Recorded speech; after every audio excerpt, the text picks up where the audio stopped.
Don't just live for tomorrow, or just live in yesterday.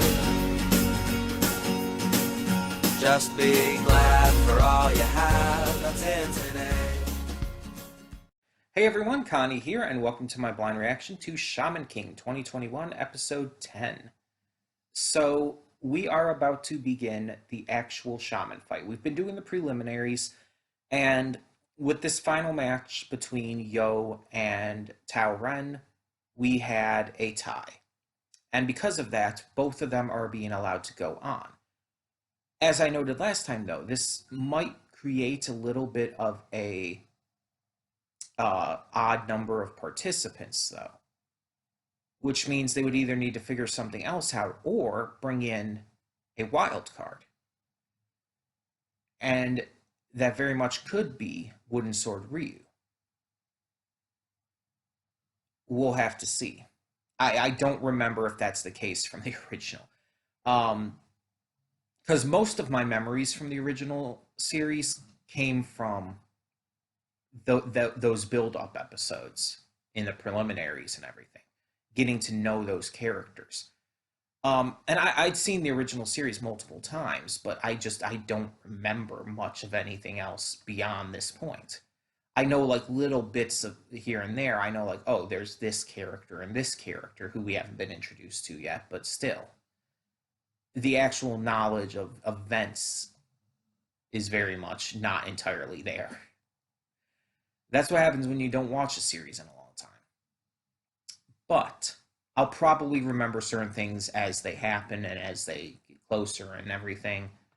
We'll see. I'm not going to like look them up and everything to try and remember, but we'll see how it happens as it happens. So we're heading into the actual Shaman fight, and things are only bound to get more intense from here, both in the action and in just the general character moments.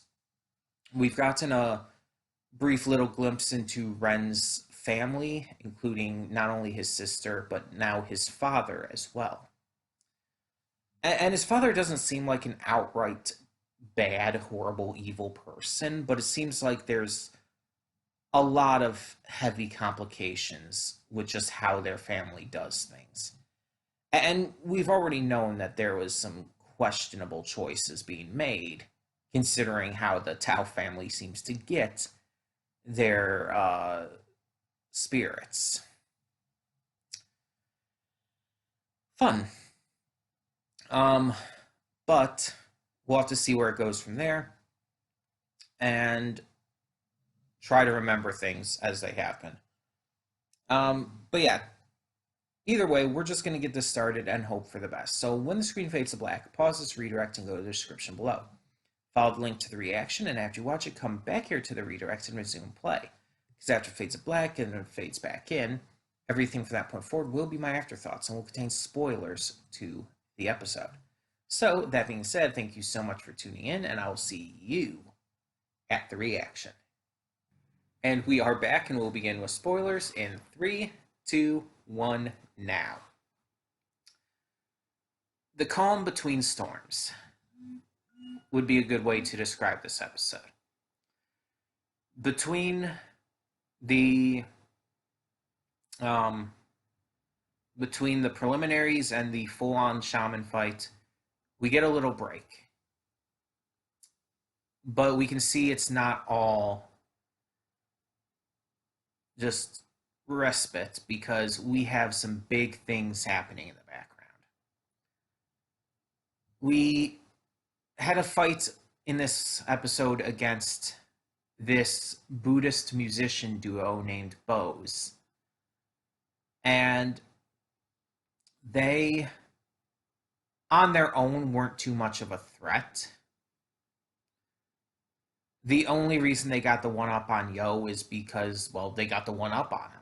They completely took him by surprise, and because of it, he wasn't able to use Amidamaru. The most he could do was pop those little spirits with his Firyoku. If he had been expecting them, if this was like an actual fight, Yo would have won. They weren't that strong, all things considered. So it was lucky that Wooden Sword Ryu was there to help out alongside Tokigero. Um, and I'm glad we're finally getting to that we finally got Ryu and Tokigero joining in and all. Um, so the bigger piece of information here, though, is honestly how. So it's made super obvious by the opening and even the first episode who How is. He is the main antagonist of this series. He is the villain and Yo's brother. And he is dangerous. From what I do remember of him in the original series and all, he is legitimately scary. um More so than like the scariness of like Faust. He's like legitimately frightening in his power. And I mean it makes sense with him kind of being the end game of the series. Now the original series also took a lot of liberties and changed how it ended and how the plot went and everything because the manga was still going on at that time. So I'm wondering how different it's going to be, especially with the end of this reboot. Um, but it's interesting that How is actively sending people after Yo to test him.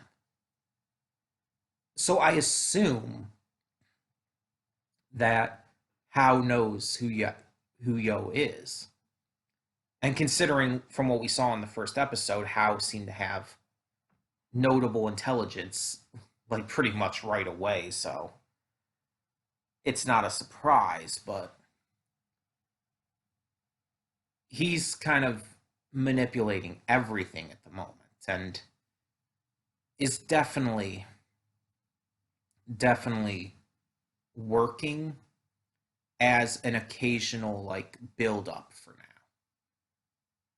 Like the way that they're just occasionally like they showed him in the first episode, showing him now in episode 10. I think this works. Since he's going to be the main bad guy, the final antagonist of the series, it makes sense to build him up on occasional viewings first before having him become like really recurring and all.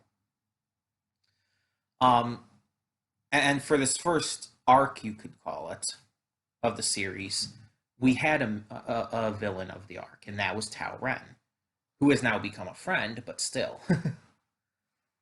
um, and Ren had an interesting part at the end there too, with his motivations having shifted a little bit, and his desire to be his father coming out, which I like because I always kind of knew.